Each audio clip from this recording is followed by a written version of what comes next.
एक बार एक गांव में गौतम बुद्ध का प्रवचन चल रहा था।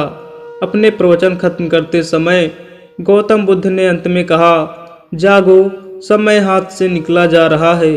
सभा खत्म होने के बाद वे अपने शिष्यानंद के साथ अपने मूल स्थान पर जाने लगे। वे बाहर के मुख्य दरवाजे पर पहुंचे ही थे तो भीड़ ज्यादा होने के कारण लोग बारी बारी से निकल रहे थे, इसीलिए गौतम बुद्ध वहीं खड़े हो गए। तभी अचानक भीड़ में से एक स्त्री बुद्ध के पास आकर बोली, तथागत, मैं नर्तकी हूँ। आज नगर के सेठ के घर मुझे नृत्य का कार्यक्रम करना है, पर मैं भूल चुकी थी।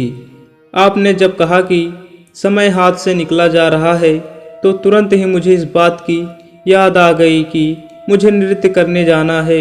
यह कहकर वह बुद्ध को प्रणाम करके चली गई। इतने में एक चोर आया। वह बुद्ध को प्रणाम करते हुए बोला, तथागत, मैं आपसे कोई बात छिपाऊंगा नहीं। मैं भूल गया था कि आज मुझे एक गांव में चोरी करने जाना है।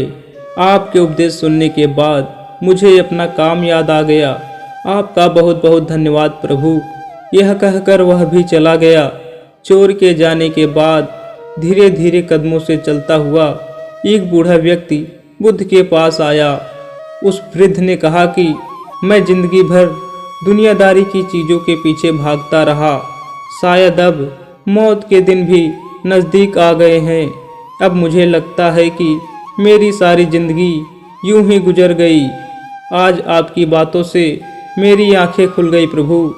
आज से मैं दुनियादारी के मोह को छोड़कर अपने जीवन के इन अंतिम दिनों को सुखद बनाने का प्रयास करूंगा। यह कहकर वह भी बुद्ध को प्रणाम करके चला गया। सभी के जाने के बाद गौतम बुद्ध ने अपने शिष्य आनंद से कहा, देखो आनंद, सभी को मैंने एक ही प्रवचन सुनाया है, लेकिन हर कोई इसका उपयोग अलग अलग रूपों में कर रहा है। जिसकी जितनी बड़ी झोली होती है उतना ही ज्ञान वह समेट पाता है। सुखी जीवन के लिए मन की झोली को उसके लायक होना चाहिए। इसीलिए मन की शुद्धता बहुत जरूरी है। अपने गलत विचारों को मन से निकालकर अच्छे विचारों को भरने का प्रयास कीजिए।